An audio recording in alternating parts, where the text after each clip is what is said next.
পৰহি যোৱা ৰাতি পুৰা বিজুলী ঢেৰেকণি আহিছিলে মানে পাঁচ নিশালে আৰু যিহেতু মোৰ জাতকা লগোৱা আছিলে জাতকা চাক বাছ হৈ গ'ল পুৰা দেখিছেনে মই কেমেৰা দুখন দেখাই দিয়ে এই চাক পুৰা বাছত ঠান ঠানে ভাগি গ'ল এইটো চাক জাতকা চাক কোনো অৱস্থা নাইকিয়া হ'ল এইটো মানে বনাব পৰা অপশ্যন একো নাইকিয়া হৈ গ'ল চব বট জ্বলি গ'ল এইটো মেচিনৰ বাক্সা দুফাল হৈ গ'ল দেখিছেনে অৱস্থা নাই চব পুৰা বাছ হৈ গ'ল চুইচটো ওলাই গ'ল মই দেখাই দিম এইটো বাছ হৈ গ'ল দেখিলেনে আৰু এইটো মই এখন এখন ঢাকনাখন এখন আছিলে এই দৌ মাৰিলে মানে যিহেতু ডাঙৰ ডাঙৰ ঢেৰেকণি মাৰিছিলে মই আঠেনো দিয়া আছিলে কিন্তু তেওঁ বাছ হৈ গ'ল কিয় বাছ হৈ গ'ল আপোনালোকক মই কথাটো জনাই দিছোঁ মানে কি হ'ল আপোনাৰ এইপিনে যে মই আপুনি কেমেৰাটো খুঁটাত এইপিনে দিছোঁ এইপিনে দিছিলে মই আগতে জাতকা লগাই দিছোঁ পুৰা জংঘল হৈ গ'ল আৰু জংঘল হৈ যোৱাৰ পিছত মেচিনটো অফ আছিলে এনেই মই চালু কৰি থৈছিলোঁ তাৰমানে ছাগলী আহিছিলে বুলি নিজৰ ভুল আৰু চালু কৰি দিলোঁ দিয়াৰ পিছত কি হ'ল আপোনাৰ শ্বৰ্ট হৈ গ'ল তাৰমানে বনে পাতে তাৰ চলে মানে বস্তুটো শ্বৰ্ট হৈ পিনি ৰাতিলৈ মই অফ কৰিবলৈ পাহৰি থাকিলোঁ পাহৰি থকাৰ ফলত কি হ'ল আপোনাৰ মেচিন ঢেৰেকণিত পুৰা এনেধৰণে বাছ হৈ গুচি গ'ল আপোনালোকো বাছ হৈ যাবলৈ সেইকাৰণে এই ফেঞ্চিংবিলাকত যিটো মানে এই তাঁৰবিলাকত এই মই কেমেৰা পিনি দেখুৱাই তোমাৰ এই তাঁৰবিলাকত এনেকৈ যদি গছপাত চছপাত লাগি থাকে নহয় আপোনালোকে এইপিনে দেখুওৱা এনেকৈ যদি লাগি থাকে এনেকৈ এইবিলাক কাটি দিব আপোনালোকে কেতিয়া লগাই নথ'ব আৰু ইনচুলেটৰ পূৰা বান্ধিব দেই ইনচুলেটৰ নহ'লেও বাছ হৈ যায় আৰু মোৰ দেখিছেনে এইটো বহুত পুৰণা মেচিন আছিলে 4-5বাৰমান বেয়া হৈছিলে কিন্তু বনোৱা হৈছিলে বহুত পুৰণা মেচিন আছিলে আগৰ 4 বছৰ আগৰ পুৰণি কিন্তু মেচিনটো খুব ভাল আছিলে আপোনাৰ এইটো ট্ৰেন্সফৰ্মাৰ আছিলে 12 kV ট্ৰেন্সফৰ্মাৰ লগোৱা আছিলে কিন্তু অৱশেষত ই ডেট মানে লোকচান যি নহওক গ'ল তাৰপিছত আজি যিহেতু আকৌ উপায় নোহোৱা হ'ল মানে বহুত গৰুৱে আমনি কৰিছে এইটো ছাইডৰ পৰা এই নিজৰ মেচিন লৈ আহিলোঁ যিহেতু নিজে দি আছোঁ এইটো লৈ আহিলোঁ সুৰক্ষণ মা ওচৰলৈ আহা কেমেৰা পাৰ্চন নিজে লগাইছোঁ এইটো যেনে সুৰক্ষণ অসমীয়া নামেৰে ধুনীয়াকৈ দিছোঁ সুৰক্ষণ জাতকা চলাৰ মেচিন লগাই দিছোঁ ইয়াত আপোনাৰ গৰু ছাগলী এইবিলাকৰ কাৰণে খুব সৰু এইটো সৰুটো মেচিন হয় সৰুটো মেচিন এইটো হয় তাৰমানে আৰু আজি নিজৰ বাগানৰ নিজৰ মেচিন আছিলে কাৰণে এটা ঘছকৈ আনি লগাই দিবলৈ হ'ল আৰু ভিতৰখন এইখন আপোনাৰ দেখিবলৈ পাইছেনে ইয়াতে আপোনাৰ 13 kV ট্ৰেন্সফৰ্মাৰ বহোৱা আছে আৰু ব'থত আপোনালোকে এইবিলাক যদি লয় আপোনালোকে যিসকলে লৈছে দেখিবলৈ পাইছে এইবিলাক চব দেখি থাকিব ইয়াত চুইচবিলাক এই অফ অন চুইচ এতিয়া মই যিটো কানেকশ্যন দিলোঁ চলাৰৰ পৰা এইখিনি উদনি ইয়াত আপোনাৰ বেটেৰী পাৰ্চেণ্টেজ চাব পাৰিব সুন্দৰকৈ এইটো আপোনাৰ 24 ঘণ্টা আৰু 12 ঘণ্টা আছে যদি 12 ঘণ্টাত দিয়ে ৰাতি কাম কৰিব দিনত নকৰে আৰু এইটো হ'ল হৰ্ণৰ আপোনাৰ হৰ্ণ এলাৰ্ম তাৰমানে আপুনি যদি ক'ৰবাত শ্বৰ্ট চাৰ্কিট হৈছে এলাৰ্মটো বজালে আপুনি গম পাব আৰু এইটো হ'ল আপোনাৰ ফিউজ ইয়াত দিয়া হৈছে আৰু বেক চাইডে পিনে মাল লৈ আহোঁ আৰু যিহেতু আপোনালোকৰ মোৰ আগৰ এইটো পুৰণা বাকচ বনোৱা আছিলে এই আপোনালোকে এই দুটা কব্জা দি দিছোঁ আপোনাৰ যিকোনো টক্টাৰ ওচৰত এনেকৈ কব্জা লগাই পিনি এনেকৈ ওপৰত থ'ব পৰাকৈ আৰু এইটো ফুল ৱাটাৰপ্ৰুফ বুলি ক'ব পাৰি বৰষুণৰ পানী ইয়াত মানে কোনো ধৰণৰ নোসোমায় এইটো চলাৰৰ লগোৱা আছে বাহিৰত দিয়া আছে দেখিছে চলাৰটো ইনপুটটো তাৰপিছত বাকী এইপিনে দেখুৱাই দিওঁ মই ধুনীয়াকৈ আমাৰ আজিকালি কেমেৰামেন ভাল হ'ল বাৰু কেমেৰা ধৰিব জানে আৰু এইটো হ'ল ৰেড কালাৰটো ফেঞ্চিঙত যায় আৰু এইটো হ'ল 8 ইনত যাব মই 8 ইনটো ইয়াত লগাম এতিয়া তলত আছে লগোৱা নাই এইটো লগাই মানে একেবাৰে কানেকশ্যনটো একেবাৰে উজু তাৰমানে এই ৰঙাডাল ফেঞ্চিঙত লগাই দিব লাগে আৰু ক'লাডাল তাঁহত লগাই দিব লাগে কাম সিমানেই আৰু মেচিনৰ চুইচটো অন কৰি দিব লাগে সেইখিনি কৰিলে একেবাৰে উজু তাৰমানে এইটো মেচিনৰ আমি আৰু একচুৱেলি এই বাকচটো আগতে আমি নিদিছিলোঁ এতিয়া বাকচটো আমি বনাই দিলোঁ কিয় কাৰণে বনাই দিলোঁ এজন কৃষকে নি পিনি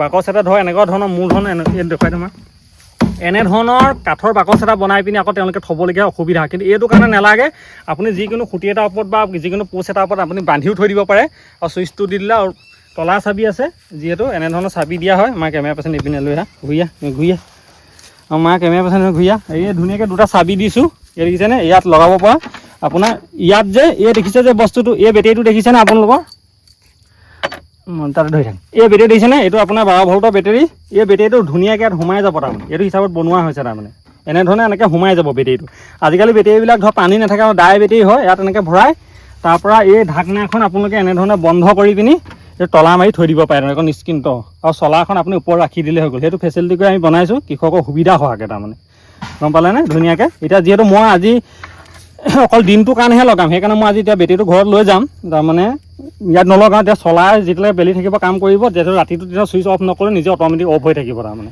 সেই চিষ্টেমটো মই কৰিছোঁ তাৰমানে নহ'লে উপায় নাই নহ'লে বন্ধ কৰিবলৈ পাহৰি যাওঁ আৰু এনেধৰণে আপোনালোকে যদি জাতকা মেচিন ল'ম বুলি ভাবি আছে আমাৰ নিজৰ অসমৰ নামৰ এটা জাতকা মেচিন আপোনালোকে ল'ব পাৰে সুন্দৰকৈ মোৰ লগত যোগাযোগ কৰি পিনি যিহেতু মই বিজনেছটো আজি 8 মাহ ধৰি আমি নিজে বনাই মেলি কাম কৰি আছোঁ আৰু আপোনাৰ 1 বছৰ আৰু 1.5 বছৰলৈকে 18 মাহলৈকে ৱাৰেণ্টি থকা জাতকা মেচিন আমাৰ গুৰিত আছে ৰিকুৱাৰমেণ্ট হওক কিন্তু এটা কথা মনত ৰাখে বহুতজনে ফোন কৰি থাকে যে দাদা বহুত দাম নেকি অনলাইনত কমত পাৰ্চেল লয় অনলাইন চিষ্টেমটো বহুত বেলেগ আজি যদি আপুনি মোৰ পৰা লৈ যায় মোক ফোন কৰিবা আপোনাৰ মেচিনটো বেয়া হ'লে আমাৰ ৰিপেয়াৰিঙৰ চিষ্টেম যেনেকৈ মোৰ পুৰণা মেচিনটো মই কেইবাবাৰ ভাল কৰি পিনি চলাই আছিলোঁ আমি ভাল কৰিব পাৰোঁ সেইখিনি সুবিধা পাব, ছাৰ্ভিচ পাব অসমতে। কিন্তু আপুনি অনলাইন যদি আহে কাৰ গুৰিলৈ যাব, আপোনালোকে কাক সুধিব, কি কৰিব? সেইকাৰণে অনলাইনটো বাদ দিয়ক, এইবিলাক বস্তু অফলাইনত লওক।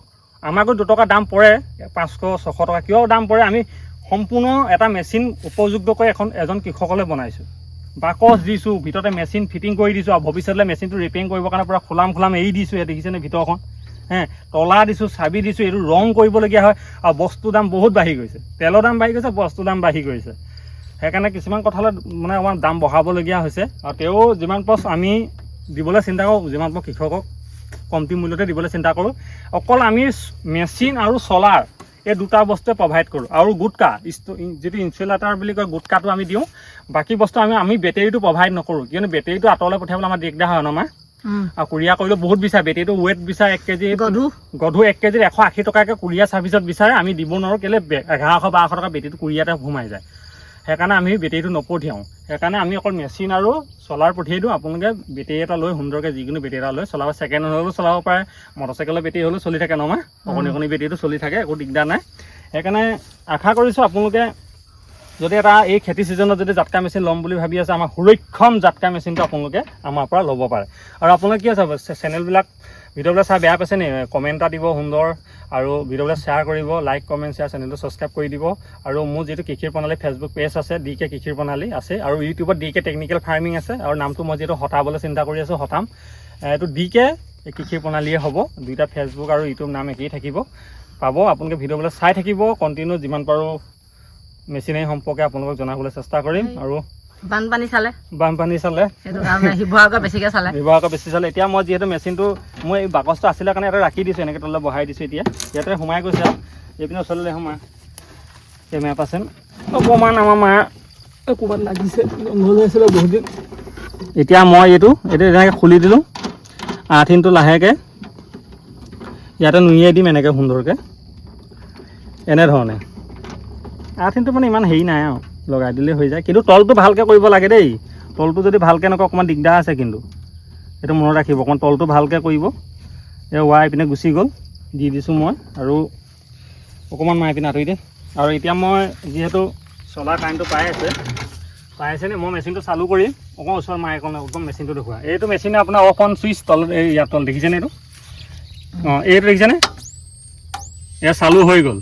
আপোনাৰ বেটেৰীটো ল' দেখুৱাইছে কাৰণে অকণ বেটেৰীটো ল' দেখুৱাইছে, এইটো চলাৰ চাৰ্জ হৈ আছে। আৰু এইটো যে যিমান বিলিং কৰিব কাৰেণ্ট ইমান, আৰু এইটো যে দেখিছে ৰেগুলেটাৰ নিচিনা, যিমান পকাই দিব কাৰেণ্টৰ স্পীড সিমান বেছি হ'ব। যিহেতু মোৰ কাৰেণ্ট ফেঞ্চিং কম আছে, একদম 0 ৰাখিছোঁ মই, নৰ্মেল দিছোঁ। আৰু এইটো 24 ঘণ্টা, এইটো দেখিছেনে, অফ কৰি দিয়াৰ লগে 12 ঘণ্টাত দিয়াৰ লগে মেচিন নিজে অফ হৈ গ'ল। যেতিয়া আপোনাৰ সূৰ্য ডুবিব ই অট'মেটিক চালু হৈ যাব, বেলি ওলোৱাৰ লগে লগে ই মানে কাম কৰিবলৈ আৰম্ভ কৰিব। আৰু মই 24 ঘণ্টা দি দিছোঁ চলিব। এইটো হ'ল এলাৰ্ম, যেনে মই এলাৰ্ম দি দিছোঁ। এলাৰ্ম যিহেতু মোৰ ক'তো শ্বৰ্ট চাৰ্কিট হোৱা নাই কাৰণে এতিয়ালৈকে এলাৰ্ম বজা নাই। এই ভিতৰত এলাৰ্মৰ হৰ্ণ বহোৱা আছে, আৰু যেতিয়া আপোনাৰ শ্বৰ্ট চাৰ্কিট বা কিবা হ'ব তেতিয়া এলাৰ্মটো বাজিব। দেখিছেনে, মই অফ কৰি থওঁ এতিয়া, বৰ্তমানটো হৈ গ'ল। আৰু আপুনি এনেধৰণে ঢাকনাখন লগাই এই চাবিটা তলা মাৰি সুন্দৰকৈ থৈ দিব পাৰিব। আৰু এয়াই আছিল আমাৰ যিহেতু সুৰক্ষণ জাটকা মেচিনৰ প্ৰণালীটো, ফিটিঙৰ প্ৰণালীটো দেখুৱালোঁ। বাকী বিজুলী ঢেৰেকনিত মোৰ লোকচান হ'ল, তাৰ বাবে মই কি কৰিম, উপায় নাই, দুখ খৰচ হৈ গ'ল আৰু কেইটামান পইচা। এয়াই মেচিন ভাগি ঠাণ্ডান হৈ গ'ল। এয়াই আছিলে। আৰু যদি ভিডিঅ'টো ভাল পায় লাইক কমেণ্ট শ্বেয়াৰ, চেনেলটো ছাবস্ক্ৰাইব কৰি দিব। আমি ভিডিঅ'বিলাক উপস্থাপন এনেকৈ কওঁ আৰু গাঁৱলীয়া ভাষাত আৰু ঘণ্টা চণ্টা মাৰি আজিকালি অকণ ভাল কওঁ আৰু এয়াই আৰু মায়া কেমেৰামেন আৰু যে কি নহওক, জয় হিন্দ, জয় কিষাণ, নমস্কাৰ।